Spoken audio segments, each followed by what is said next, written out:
Centre of मास देख लिया था, अब MOI देखते हैं, moment of inertia. We have already mention that we are developing the study of rotational motion parallel to the study of translation motion, है ना. हम जो भी चीज़ें रोटेशन में ट्रांसलेशन में देख रहे थे वही चीज़ रोटेशन में भी देख रहे थे. We have yet to answer one major question in this connection कि what is the analog of mass in rotation motion, है ना. बहुत ही इंपॉर्टेंट कॉन्सेप्ट आता है. हम बोलते हैं वेलोसिटी को एंगुलर वेलोसिटी, मोमेंटम को एंगुलर मोमेंटम, है ना. तो मास को क्या बोलेंगे. तो we shall attempt to answer this question in the present section. तो अभी देखने वाले हैं. To keep the discussion simple we shall consider rotation about a fix axis only, है ना. कॉम्प्लेक्स चीज़ें बाद में होती हैं, पहले सिंपल चीज़ों पे रहते हैं. तो kinetic energy of a rotating body देखते हैं. We know that the body rotating about a fix axis, each particle of the body move in a circle with linear velocity. ये बात हम पहले भी पता कर चुके हैं. For a particle of a distance from the axis, देखो कुछ चीज़ें हैं तुम्हें पता है, बस मतलब उसको क्या है वर्ड्स में लिखना है, बस ज़्यादा बड़ी बात नहीं है, ठीक है. तो the kinetic energy of motion of a particle is KI is equals to half MI VI का square is equals to half MI RI का स्क्वायर ओमेगा स्क्वायर. ये क्या करा मैंने, V is equals to R omega होता है. नहीं पता है तो पढ़ लो, क्योंकि हम काफ़ी बार बता चुके हैं ये वाली बात, है ना. तो V is equals to R omega है और KI is the kinetic energy, ठीक है. तो यहाँ पे V की जगह R ओमेगा रख दिया बस. यहाँ पे MI is the mass of particle है, जो कि पता ही है तुम्हें. तो total kinetic energy K of the body in is then given by the sum of kinetic energy of individual particle, ठीक है. इंडिविजुअल पार्टिकल के सम ऑफ काइनेटिक एनर्जी पे डिपेंड करता है. तो हाफ तो बाहर आ गया. Here N is the number of particle in the body, कितने पार्टिकल्स हैं. Note omega is the same for all particles, hence taking omega out of the sum. तो ये चीज़ देखना ध्यान से कि क्या हुआ जब तुम किसी ऑब्जेक्ट को घुमाते हो तो उसके सारे पार्टिकल सेम एंगुलर वेलोसिटी से घूम रहे होते हैं ना अराउंड द एक्सिस. सही बात है, जाहिर सी बात है, सब एक साथ अटैच्ड है ना. तो सिग्मा MI RI का स्क्वायर जो हो जाएगा वो अंदर ही रह जाएगा. और we defined a new parameter characterizing the rigid body called moment of inertia given by as equals to sigma MI RI का स्क्वायर. यही इसी को बोलते हैं हम क्या, मोमेंट ऑफ इनर्शिया. तो with this definition K is equal to half omega square I या आई ओमेगा स्क्वायर. तो parameter I is independent of the magnitude of angular velocity, ये बात तो है. It is a characteristic of a rigid body and axis about which it rotate. तो ये किसका किसका परिणाम है, बॉडी का, और किस एक्सिस पे वो रोटेट कर रही है ना, आर. तो बोल रहे हैं कि comparing the equation for kinetic energy of rotating body with the expression of kinetic energy of linear body. हमें पता है हाफ MV स्क्वायर होता है. Here M is the mass of the body and V is velocity itself, है ना. We have already noted the analog between angular velocity and linear velocity V, देख चुके हैं. In this evident the parameter moment of inertia I is desired rotational analog of mass in linear velocity, है ना. तो जैसे M के लिए हमारा एनालॉग क्या बनता है, मोमेंट ऑफ इनर्शिया. तो is the desired rotational analog of mass is rotation the amount of the moment of inertia plays a simple role as mass does in linear motion. तो हम इस डेफिनेशन को apply करेंगे, कुछ cases देखते हैं. Consider thin, अच्छा ये चीज़ें इंपॉर्टेंट हो जाती हैं आगे से, MOI तो आता ही है, फेवरेट टॉपिक है. Consider thin ring of radius R and mass M rotating in its plane around its circle with angular velocity omega दे रखी है उसकी, ठीक है. Each mass of the ring is at a distance R from the axis and move with speed R omega से दौड़ speed से घूम रहा है. एक रिंग सोच लो, ठीक है. अंगूठी है, रेडियस R दे रखा है और अपने ही सेंटर से घूम रही है. तो बोल रहे हैं क्या कि स्पीड दे रखी है R omega, kinetic energy therefore half MV square. तो M क्या हो जाएगा हमारा, वही रहेगा, V जाएगा R square omega square. Comparing the equation we get I is equal to MR square, है ना. इक्वेशन कंपेयर करो, काइनेटिक एनर्जी इक्वल टू क्या होता है, half M half I omega square. तो ओमेगा तो हमारा ठीक है साइड में निकल गया, आई क्या आ गया, I equal to M R square आ गया ना। फॉर द रिंग, रिंग के लिए आई क्या हो जाता है, moment of inertia is M R square. तो हाफ एम फिगर दिख रहा हूँ। The light rod of length L with a pair of masses rotating about an axis through the center of mass of system and perpendicular to the rod, the total mass of the system is m। ठीक, इस तरह का case है। तो second case कह रहा है कि next take a rigid rod of negligible mass of length L, pair of small masses rotating. तो ऊपर जो फिगर देखी हमने वो यही फिगर है। Each mass m/2 at distance l/2, जाहिर सी बात है ज्योमेट्री बता रही है। तो moment of inertia of the masses therefore is given by, moment of inertia क्या हो जाएगा, एम आर स्क्वायर होता है ना, आर इज़ द डिस्टेंस। तो एम तो हमारा m/2 है, आर हमारा क्या है l/2 है, उसका स्क्वायर कर दो, M R square plus m1 r1 का स्क्वायर प्लस m2 r2 का स्क्वायर है ना। इस केसेस में तो दोनों ही सेम है। तो दस the pair of masses rotating about the axis through a center of mass perpendicular to the rod, I is equal to ml square by 4।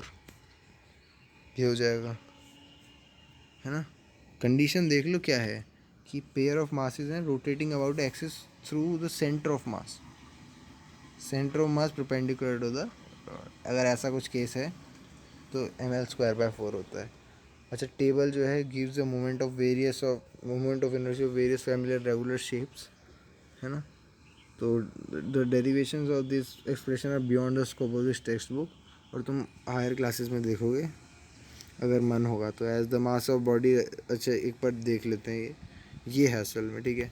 क्या करना है तुम्हें, ये क्वेश्चन आ जाता है नीट ट्वीट में, जेई में भी, कि एम आर स्क्वायर हमें याद हो गया, है ना। तो अगर कोई पूछेगा कि एक कंसीडर करो कि एक हॉलो सिलेंडर में क्या होता है, मतलब एम आर स्क्वायर होता है मोमेंट ऑफ इनर्शिया का बेसिस, है ना। तो इससे डायरेक्टली क्वेश्चन को मैं पुट करना होगा इन वैल्यूज़ को, इसलिए थोड़ा दिमाग में रखना है इन चीज़ों को,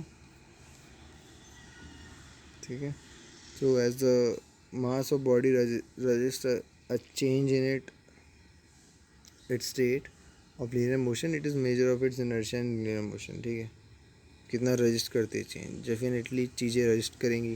similarly as the moment of inertia about a given axis of rotation resist a change in its rotation motion, it can be regarded as a measure of rotational inertia, है ना।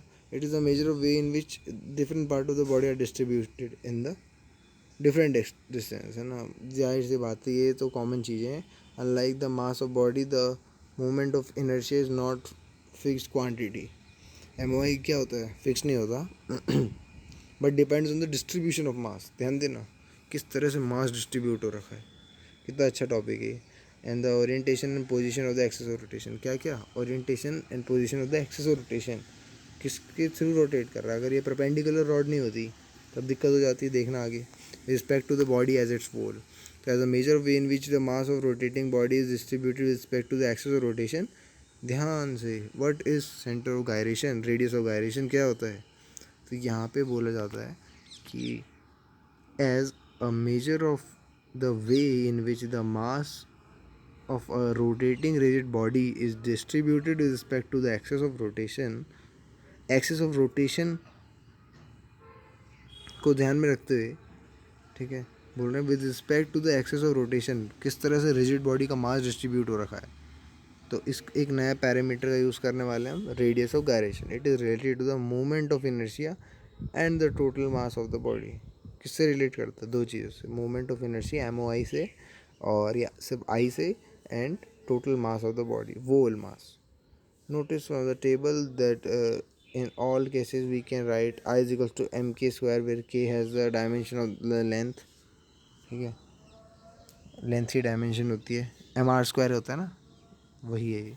For a rod about a perpendicular axis at its mid point, के square equal to, rod के लिए क्या होता है, L square by 12 होता है। अब ये तुम सोचो कैसे आता है ना। या k is equals to L by root under 12. Similarly, k is equals to R by 2 for a circular disc about its diameter. Diameter के अलावा अगर देखा जाए तो R by 2 हो जाता है। तो the length k is a geometrical property of the body and the axis of rotation. This length की एक ज्योमेट्रिकल प्रॉपर्टी है, that is radius of gyration है. तो it is called the radius of gyration. The radius of gyration of the body is about an axis may be defined as the distance. चलो मिल गया. The radius of gyration of a body about an axis may be defined as the distance from the axis of the mass point whose mass is equal to the mass of the whole body, whose moment of inertia is equal to the moment of inertia of body about the axis. ठीक है, मास और moment of inertia दोनों को पकड़ लिया इसने, दोनों को पकड़ लिया. देखो I is equal to M के स्क्वायर होता है, तो के क्या हो जाएगा, रूट अंडर आई बाय एम. सही कह रहा हूँ कि नहीं, है ना. तो आई और एम दोनों ही कंसीडर हो रहे हैं. तो अगर हम मान लें कि जो जितना भी मास है बॉडी में, ठीक है, वो बोल रहे हैं ना कि द मास पॉइंट वो mass is equal to the mass of whole body. तो एक ऐसा मास का पॉइंट जिसका मास पूरी बॉडी के मास के बराबर है. सेकंड थिंग, वो moment of inertia is equal to the moment of inertia of the body about the axis. जिसका M O I of the whole body है अबाउट दैट एक्सिस. तो हम बस कंसीडर करें एक बड़े से रूप को छोटे में देखना, simplified way में. The moment of inertia of radius body depend on the mass of the body, its shape and size distribution. अच्छा, पूछा जाता है एम ओ आई किस पे डिपेंड करता है, तो तुम ज़रूर ध्यान रखना कि अगर जैसे तुम एम ओ आई की डेफिनेशन भी दे रहे हो, है ना, तो इसको भी लिख देना कि it's depend on the mass, shape, size, distribution of mass about the axis of rotation, position and orientation of the axis of rotation. We can infer that the dimension of moment of inertia is ml square and its SI unit is kg meter square. m is equals to क्या होता है, moment of inertia मतलब mr square, और मास क्या होता है kg r square यानी metre का स्क्वायर, है ना. r तो डिस्टेंस है, डिस्टेंस मीटर में होता है. द प्रॉपर्टी SI यूनिट में, the property of this extremely important quantity I as a measure of rotation inertia of the body has been put to great practical use. ठीक है, बहुत uses हुए इसके हो रहे हैं. The machines such as steam engine and the automobile engine that produce rotational motion have a disc with a large moment of inertia called flywheel. Disc होती है उनमें, फ्लाईव्हील कहते हैं स्टीम इंजन्स वगैरह में. Because of this the large moment of inertia the flywheel resist the sudden increase और decrease of the speed of the vehicle. ठीक है, अचानक से बढ़ जाती है स्पीड या कम हो जाती है. It allow a gradual change in the speed and prevents jerky motion. Gradual change in speed allow करती है और जर्की मोशन को प्रिवेंट करती है, thereby ensuring a smooth ride for the passenger on the vehicle. तो कितनी अच्छी बात हो गई. यहाँ हमें एक एग्जांपल भी, लाइव एग्जांपल भी सुनने को मिला. The theorem of perpendicular and parallel axis, बहुत ही इम्पोर्टेंट. ठीक है, theorem perpendicular axis, parallel axis, these are two useful theorem related to movement of inertia. आता है पेपर में क्वेश्चन, है ये मूवमेंट ऑफ इनर्शिया का पार्ट, मगर ये थ्योरम्स है. तो we will first discuss the theorem of perpendicular axis. Its simple yet instructive application in working out the movements of inertia of some regular bodies. ठीक है, ये तो तुमने देख लिया. रेडियस ऑफ गायरेशन के बारे में भी एक बार रिवाइज कर लेना. The theorem of perpendicular axis कहती है कि this theorem is applicable to body which are planar. First of all, ठीक है, प्लेनर बॉडीज़ के लिए. In practice this means that the theorem applies to flat bodies whose thickness is very small compared to other dimensions. Flat body के लिए, ठीक है, एक page हो गया, जैसे पेज की थिकनेस क्या होती है, बहुत मिनिमम होती है, लेंथ ब्रेथ एंड रेडियस. इनके अलावा it states that the moment of inertia of a planar body a lamina about an axis perpendicular to its plane is equal to, दोबारा से बोलूँगा, फील आना चाहिए. the moment of inertia of a planar body about an axis perpendicular to its plane is equal to the sum of moment of inertia about two perpendicular axes concurrent with the perpendicular axis in lying in the plane of the body. ये है, पूछा जाता है what is theorem of perpendicular axis. हम लिखते हैं कि the moment of inertia of a lamina about an axis perpendicular to plane is equal to the sum of its masses moment of inertia about two perpendicular axis concurrent with the perpendicular axis lying in the plane of the body. दोबारा इसलिए बोला क्योंकि तुम एक चीज़ जो है वो दिमाग में सेट हो जाती है, फिर जाके एक्सप्लेनेशन समझ में आती है. है ना। तो इस फिगर को ध्यान से देखो, theorem of perpendicular axes applicable to a planar body X and Y are two perpendicular axes in the plane and Z axes perpendicular to the plane. तो ये प्लेनर बॉडी है, ठीक है, इसके एक्स और वाई टू परपेंडिकुलर एक्सेस है। The figure show planar body and axes perpendicular to the body through a point O is taken as Z axes, ठीक है, जो ओ से two mutually perpendicular axes X और Y हैं। The theorem state that Z X equal to Z Y, Z I Z is equal to I X plus I Y, यही बोल रही थी थ्योरम। तो मूवमेंट ऑफ इनर्शिया जेड का निकालना है, इसकी कनकरेंट जो है साइड्स जो परपेंडिकुलर है बेसिकली उसके, उनका मूवमेंट ऑफ इनर्शिया का साम कर दो।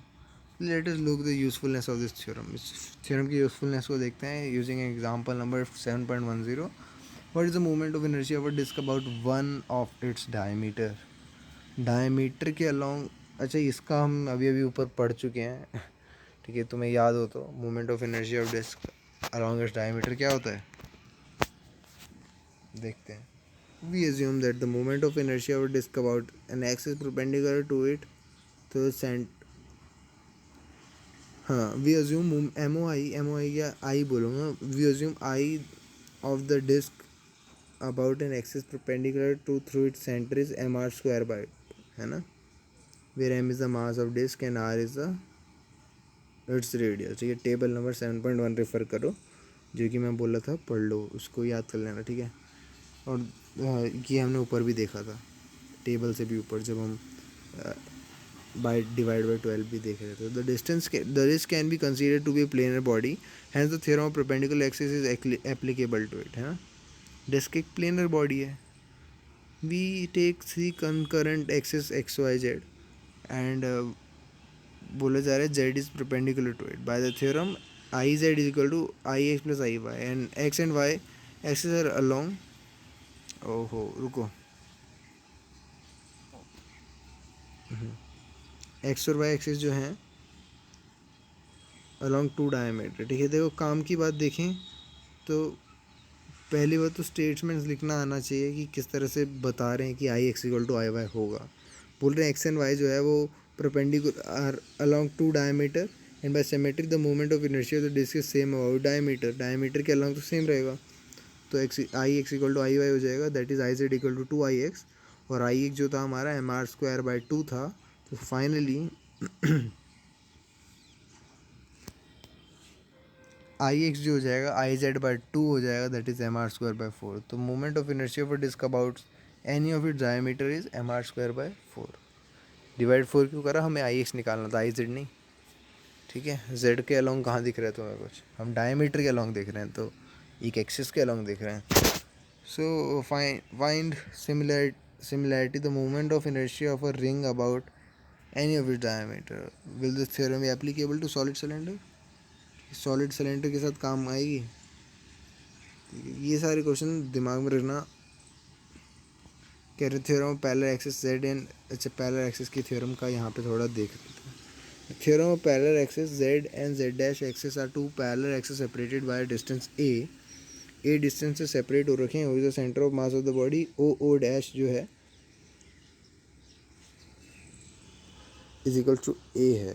अच्छा Z and Z axis of are two parallel axis, ठीक है, ये डिस्टेंस से सेपरेट हो रखे हैं, ठीक है।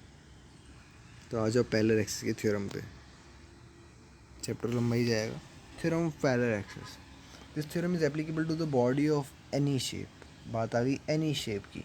तो it allow us to find the moment of inertia of the body about any axis, किसी भी एक्सिस पे देख लो, given the M O I of a body about a parallel axis through the centre of mass of the body. बस हमें पता होना चाहिए कि सेंटर ऑफ मास के पैरेलल पे क्या काम चालू है। We shall only state this theorem and not give this proof, हम प्रूफ नहीं देंगे इसका, ठीक है। We shall however apply it in few simple situation, इसको एप्लीकेशन तो कर ही सकते हैं।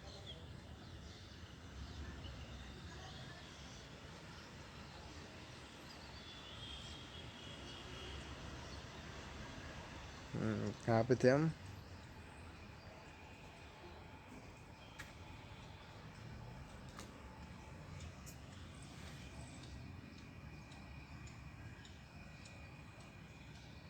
अबे बताओ भाई कहाँ थे हम।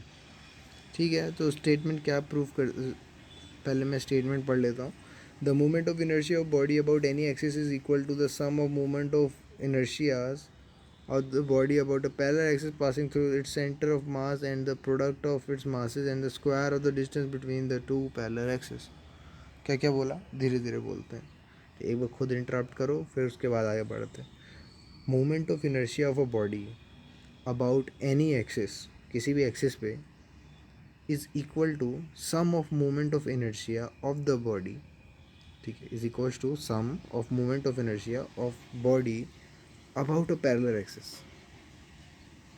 जो पैरेलल एक्सिस पे सम मूवमेंट ऑफ एनर्जी है ना, उनका sum passing through its centre of mass, C O M से पास हो रही है, and the product of its masses and the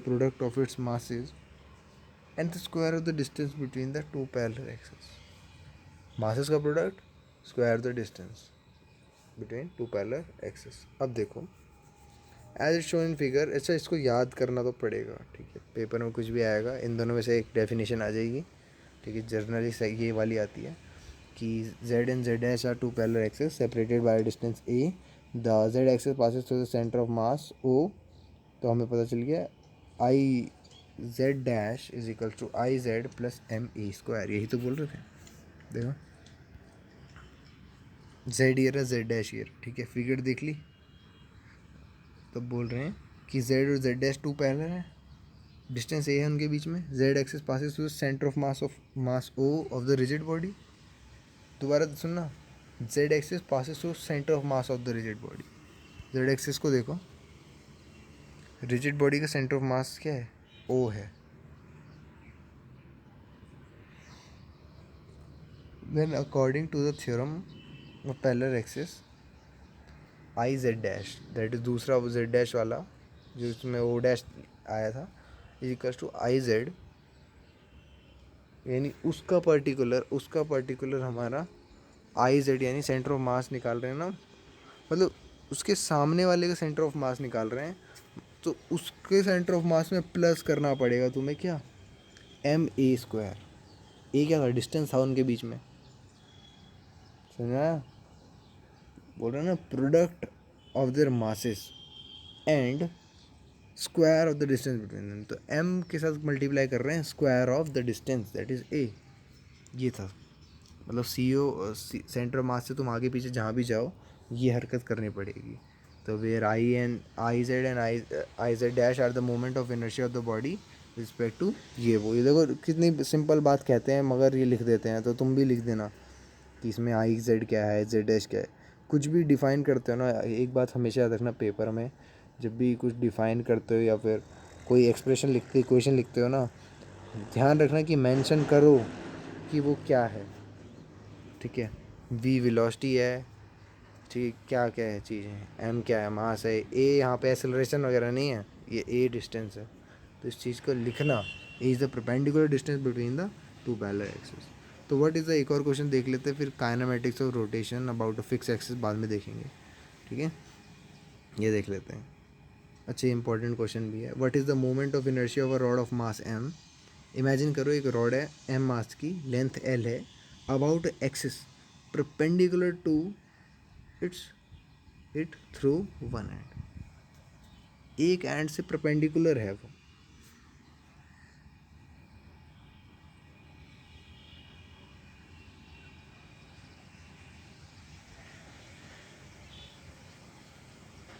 तो हमें बताना है, रॉड दे रखी है, m मास है, लेंथ l है उसकी, एक एक्सिस है perpendicular to its through one end, एक एंड से परपेंडिकुलर है, तो हमें इसका क्या बताना है, मोमेंट ऑफ इनर्शिया। तो रॉड आई के, अच्छा रॉड के लिए मोमेंट ऑफ इनर्शिया क्या होता है, ml² by 12 using the parallel axis theorem, I dash equal to I plus M E square. E क्या है यहाँ पे, l/2 कैसे आया भाई, देखो हमारा जो ये जो आई निकला है ना ml² बाय 12, वो कहाँ से निकला है, वो सेंटर से निकला है, सेंटर ऑफ मास से निकला है। तो इसका मतलब एक एंड में जाने में, उस इमेजिन कर पा रहे हो फिगर को, मतलब एक रॉड है, उसके सेंटर ऑफ मास पे तो हमें पता है कि किसका मोमेंट ऑफ इनर्शिया क्या होगा, मगर उसके एक एक साइड, चलो लेफ़्ट साइड चलते हैं, जैसे मैं अभी यहाँ जो बना रहा हूँ ना, तो मैं दिख नहीं रहा होगा, छोड़ो, तो लेफ़्ट साइड गए। अब इनके बीच में तो L/2 का डिस्टेंस है, तो हमने ए की जगह L/2 रख दिया, तो हमारा आई डैश हो गया mL²/3, ठीक है, LCM वगैरह लेके। तो we can check this independent since I is the half of moment of inertia of rod of mass 2m and length 2l about its mid point. हम इसको कैसे चेक कर सकते हैं, इंडिपेंडेंटली चेक कर सकते हैं। आई जो है वो half of moment of inertia of the rod of mass 2m and length 2l about its mid point.